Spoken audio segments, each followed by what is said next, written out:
بسم اللہ الرحمن الرحیم۔ پانچویں بات پراپرٹی کے متعلق ذرا سمجھ لیں کہ کس پراپرٹی پر زکوٰۃ دینی ہے، کس پراپرٹی پر زکوٰۃ نہیں دینی، کس پر زکوٰۃ فرض ہے، کس پر زکوٰۃ فرض نہیں۔ اگر کسی شخص نے زمین خریدی زراعت کے لیے، اس پر زکوٰۃ نہیں ہے۔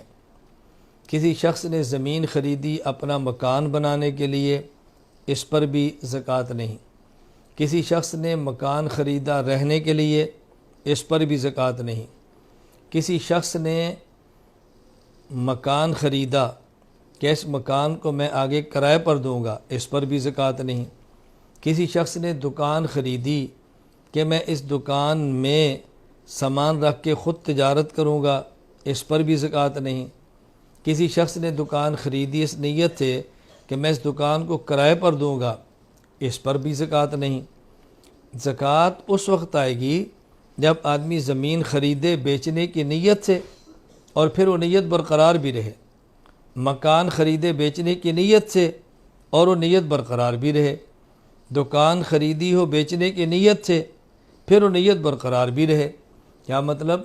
اگر زمین خریدی ہے بیچنے کی نیت سے، بعد میں نیت تبدیل ہو گئی اور یہ نیت کر لی کہ زمین پر ہم اپنا باغ لگائیں گے، زراعت کریں گے، ذاتی استعمال میں رکھیں گے۔ مکان خریدا تھا، فروخت کرنے کی نیت بدل گئی، میں اس میں اپنے بیٹے کو رکھوں گا، اپنی بیٹی کو دوں گا، یا میں اس کو اپنے استعمال میں رکھوں گا، اب بھی زکوٰۃ نہیں ہوگی۔ اگر دکان خریدی ہے بیچنے کے لیے، نیت تبدیل ہو گئی کہ میں اس کو فروخت نہیں کروں گا، اس کو کرائے پر دوں گا، میں فروخت نہیں کروں گا بلکہ اس دکان پہ سامان رکھ کے خود تجارت کروں گا، اب بھی اس کے اوپر کوئی زکوٰۃ نہیں۔ ہاں، یہ بات اچھی طرح سمجھ لیں، اگر کسی شخص نے زمین خریدی، وہ زمین کرائے پہ دی، میں نے ایک شخص زمین لیتا ہے، کسی کو کرائے پہ دیتا ہے، وہ بندہ اس زمین میں کارخانہ لگا دیتا ہے اور زمین کا اس کو کرایہ دیتا ہے۔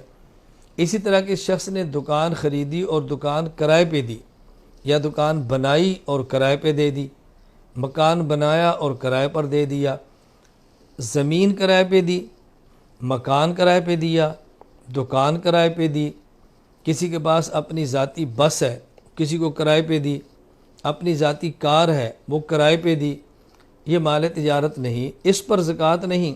ہاں، اس کا جو ماہانہ کرایہ وصول ہوگا یا جو سالانہ کرایہ وصول ہوگا یا جو بھی ترتیب ہو کرائے کی، تو وہ کرایہ اس کے پاس پیسہ ہوگا، اس پیسے کو وہ جو تاریخ اس نے اپنی متعین کی ہے زکوٰۃ ادا کرنے کے لیے، اس وقت اگر یہ موجود ہوگا تو دوسرے سرمایہ کے ساتھ جمع کر دیا جائے گا اور مجموعہ جو سرمایہ کا ہوگا اس پر زکوٰۃ آ جائے گی، اور اگر پہلے خرچ ہو گیا اور سال کے آخر تک نہ بچا تو اس پر زکوٰۃ نہیں ہے۔ تو خلاصہ کیا ہے؟ کوئی اپنی رہائش کے لیے، استعمال کے لیے جائیداد خریدے، زکوٰۃ نہیں ہے۔